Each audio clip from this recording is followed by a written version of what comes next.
Swayam Prabha. Digital India. Educated India.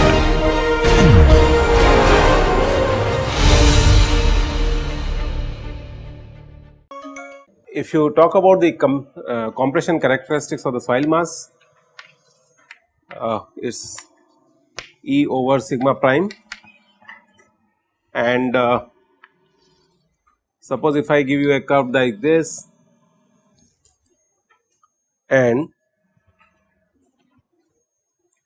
another curve like this. So, it is understood that the soil 1, so I can write here that soil 1 is much more compressible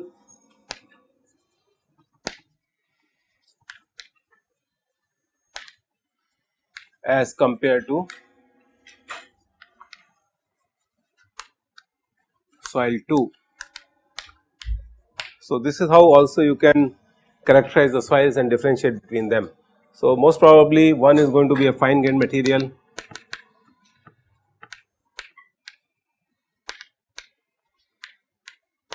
and the 2 is going to be a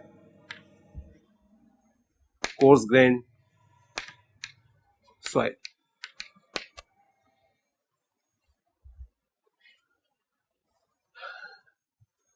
Now, what we want to do is we want to quantify the compression characteristics, and these are the 3 parameters which are used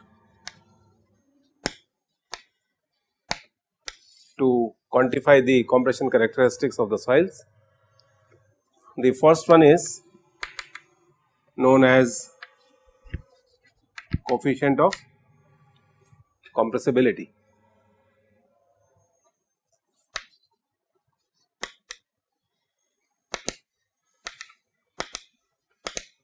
This is defined as AV.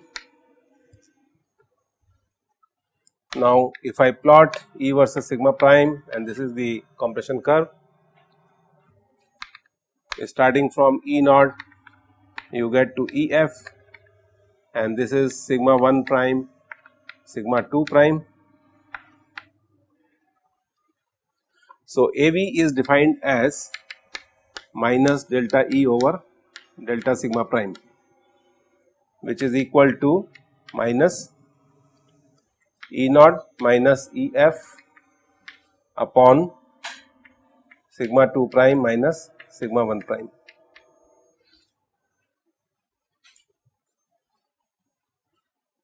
What will be the dimensions of coefficient of compressibility?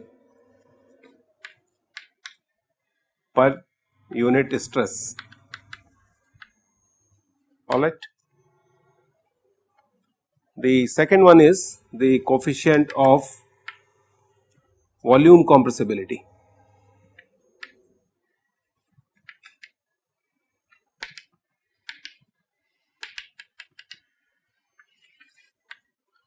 We define this as MV, and this is equal to AV over 1 plus E naught. So, this is equal to delta E over 1 plus E naught into 1 upon delta sigma prime.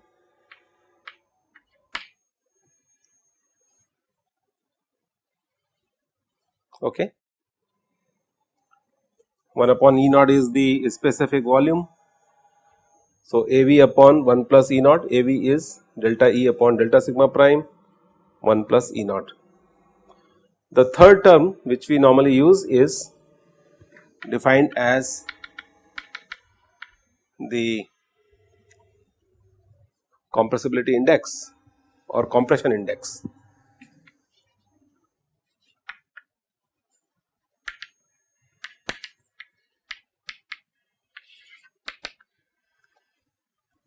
This is defined as CC, and CC is, if I plot this data on a log scale,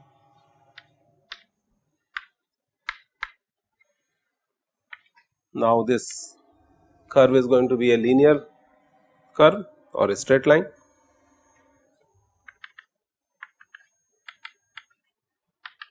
this is E naught EF sigma 1 prime sigma 2 prime. This is nothing but the slope of this curve. So, the slope of this line is Cc, compression index. So, this is delta E over log of sigma 2 prime upon sigma 1 prime. So, Cc is dimensionless, MV will be again per unit stress. Our Cc is dimensionless. So, Cc is utilized to characterize the soils. When I said that soil 1 is much more compressible as compared to soil 2, I can say that Cc of 1 is higher than Cc of 2. Marine clays particularly, the biggest problem is that Cc's could be as high as 2.0.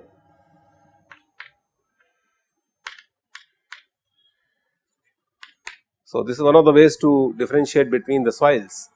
I can do one dimensional consolidation test, compressibility test, I can get the Cc value, and if Cc value comes out to be extremely high, it is a highly compressible soil, and if Cc is extremely low, let us say 0.1, 0.2, this is what is going to be stiff clays sometimes, or this could be sandy material. The interpretation could be these are the coarse grained materials.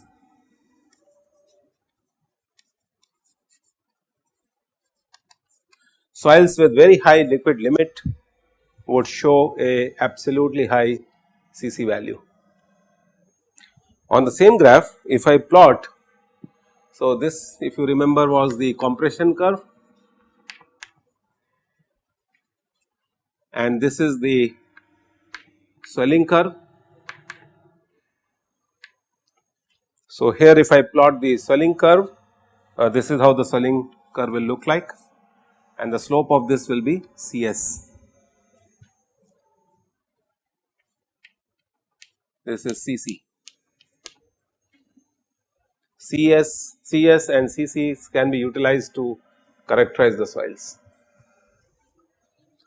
There is an empirical relationship which is given and which can be utilized for most of the practical work. Cc is equal to 0.009 liquid limit minus 10% or what? 10%. This is liquid limit, and this is the value of Cc. It is an empirical relationship which was given by Skempton in 1944.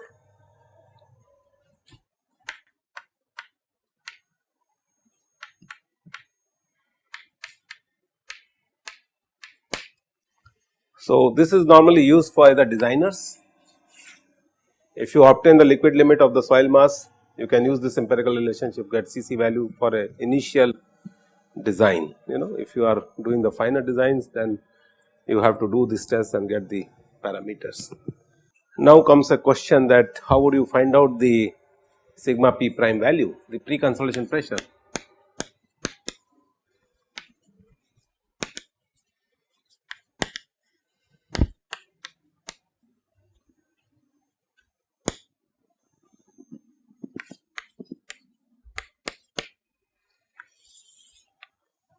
So, suppose if I want to determine this,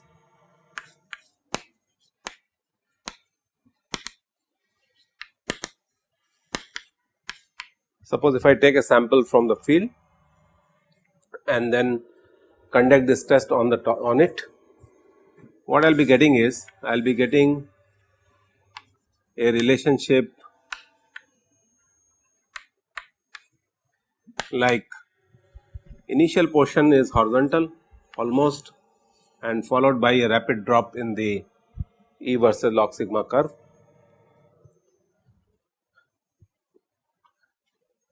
So, this is on, suppose if you take out a sample from the field.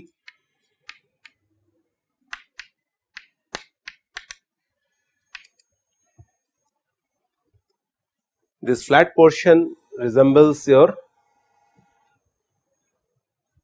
swelling curves or recompression curve sort of a thing. This is because of the preloading which system has already been exposed to. So, this sigma p prime is the pre-consolidation pressure, and the question is how to obtain this. So, this method was given by Casagrande.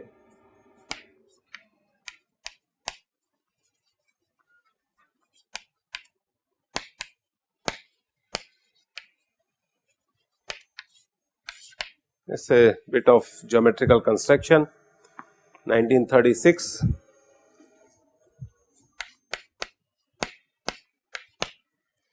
So, on this graph get the point of maximum curvature, and once you have done that, draw a horizontal line,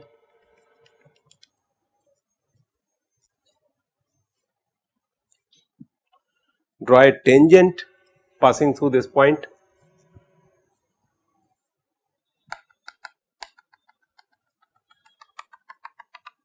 So, this is a tangent.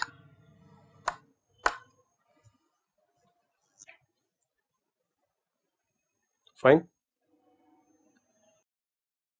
Divide this angle alpha in equal half. So, this becomes equal to this. Extend the virgin consolidation curve which you have obtained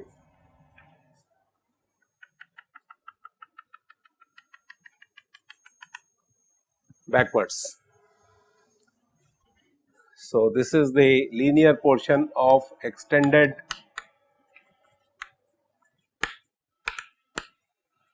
linear portion of the virgin consolidation curve.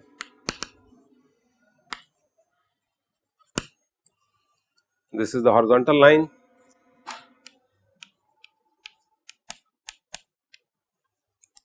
This is the bisector.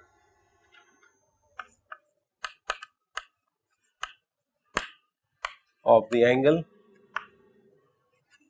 and this is the tangent. The point of intersection of this extended curve with the bisector gives you sigma prime prime. So, find out the intersection of the extended linear portion of the virgin consolidation curve with the bisector of the angle, and this point gives you sigma p prime. So, what we have done is we have got the pre-consolidation pressure, and hence we can redefine the OC-NC behavior. Alright. So, OCR is the ratio of pre-consolidation pressure divided by the pressure acting on the system at present.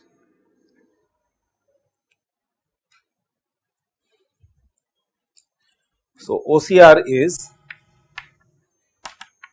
pre-consolidation pressure divided by the pressure which is acting at present.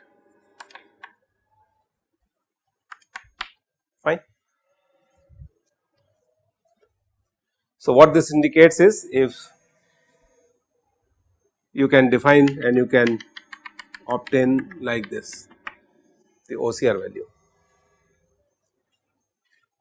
You can define both ways. The NC-OC behavior can be defined the way I have defined earlier. OCR can be obtained like this. So, this is the practical application of pre-consolidation pressure. Now, why this initial portion is horizontal? Because once you take out the sample from the field, the sample has already undergone through the pre-consolidation pressure because of the movement of the vehicles or whatever. So, we want to find out what is the pre-consolidation pressure which is going to control the mechanisms of the soil mass. Fine. Any questions? Somehow these things you have to remember, because these are the parameters which are utilized for characterizing the soils, and this is more of a fundamental response of the material. Now, if this part is clear, I will move on to the consolidation settlement and its computation.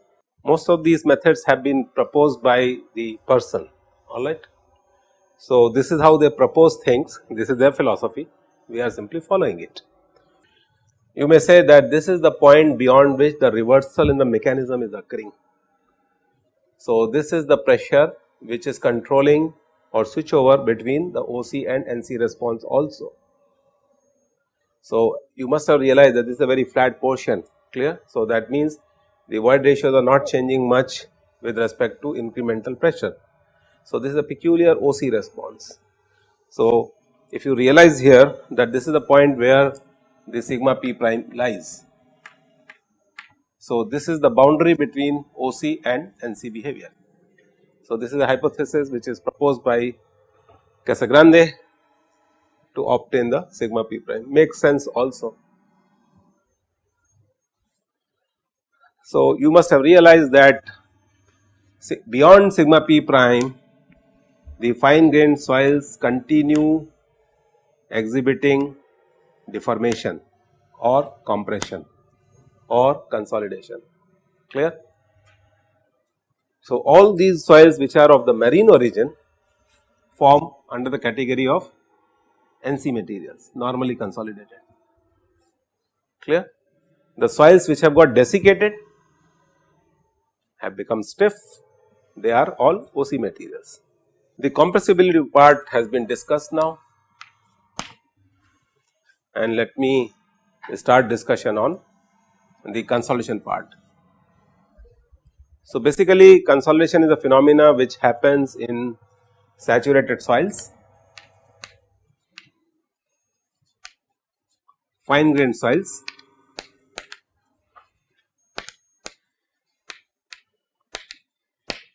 and this is compression of the soils mostly because of expulsion of water alone.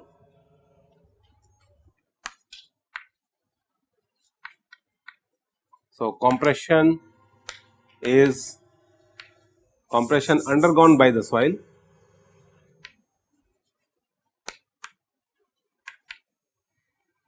by the soil mass is mainly due to expulsion of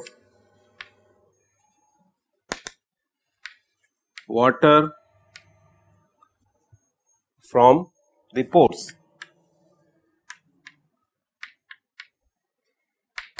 I hope you can realize that this expulsion of water from the pores is nothing but the pore pressure which is getting dissipated. So, we call this as dissipation of pore pressure also.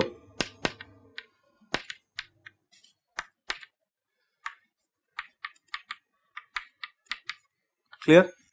And dissipation of pore pressure is a function of hydraulic conductivity and the type of the soil.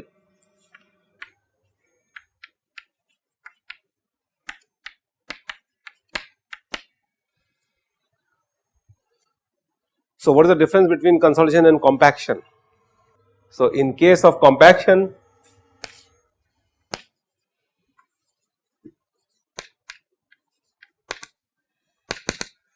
air only oozes out, alright, air expels out.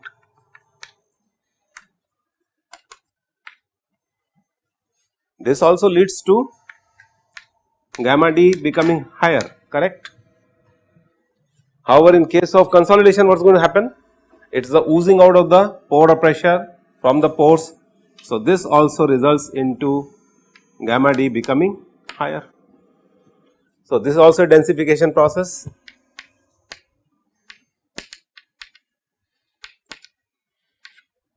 And this densification is because of the sustained loading, remember.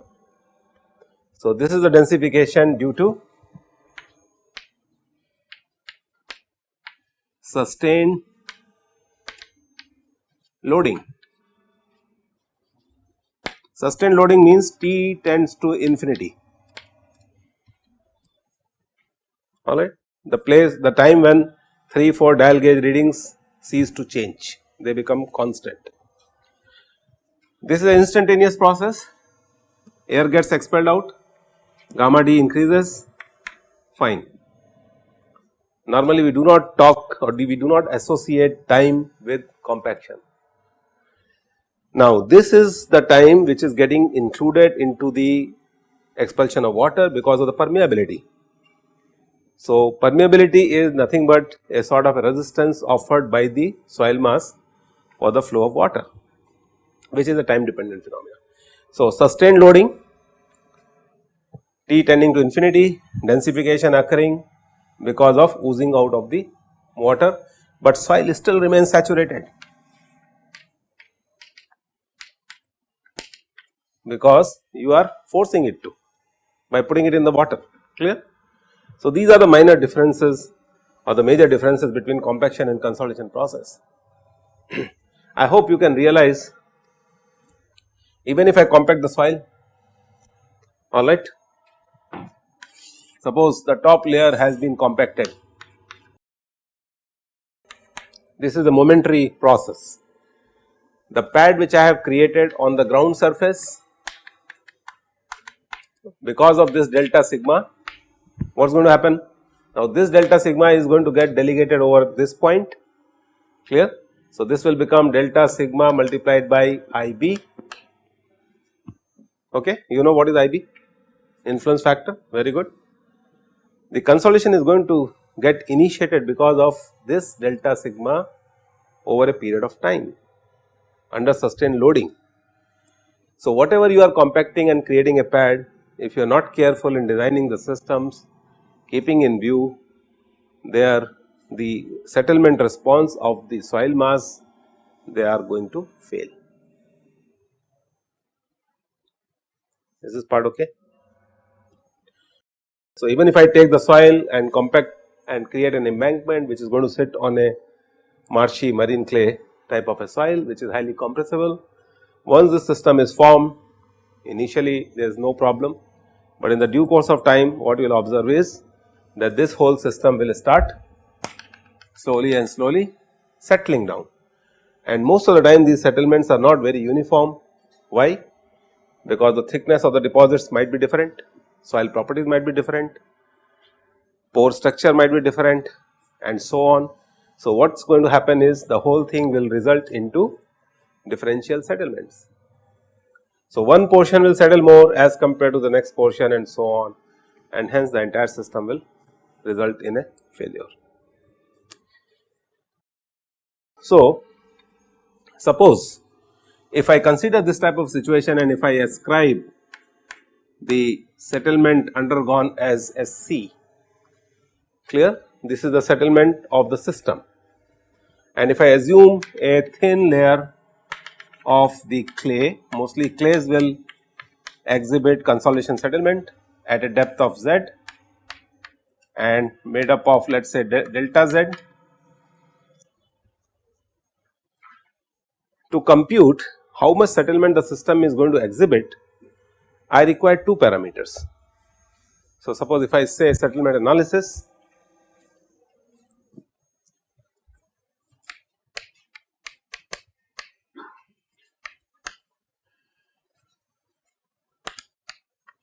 and this settlement is because of consolidation. So one of the ways of doing the settlement analysis is to utilize CC, what we have written over here, compression index, clear.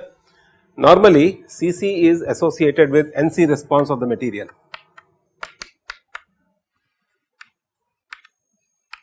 fine. Marine clays with very high liquid limits, because what you have observed in the formula for CC, there is a liquid limit component coming into picture. However, if I am dealing with the stiff clays, then I require MV. So this is normally used for OC materials. You should not goof up between the two. So, depending upon NC-OC response, the settlements can be obtained. Is this part okay? Is this okay? Have you understood this? So, please never goof it up. So, what we do is the entire region or the soil mass is divided in small strips, normally of 1 meter thick, okay, and at the center of these strips we compute delta sigma prime, and this delta sigma prime is going to cause the settlement of the system. So, if Cc is known, the Sc can be written as Cc over 1 plus E naught into log of sigma prime initial plus delta sigma prime over sigma naught prime. Is this okay? Multiplied by the total height h. So, if we are doing it for layers, h becomes 1 meter, Cc is of each layer, void ratios are initial void ratios, you know what is the initial stress acting, delta sigma prime computation is very important, and for this you require influence factor. Is this okay? So, the stresses which are getting induced in the soils because of external loading has to be obtained. Cc is known, void ratios are known, Sc is known. Settlements, clear, consolidation settlement of the NC material. However, when we are dealing with the OC materials, the Sc will be equal to mv delta sigma prime into h.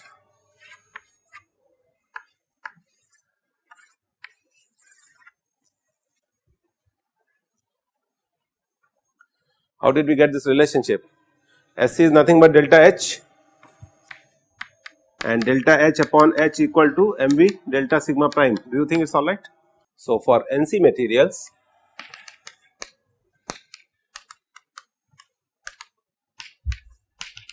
alright, the consolidation settlement is equal to Cc divided by 1 plus E naught into log of sigma naught prime plus delta sigma prime divided by sigma naught prime into h. H is the thickness of the clay layer, sigma naught prime is the initial pressure at the point O, delta sigma is the incremental pressure because of external loading which is causing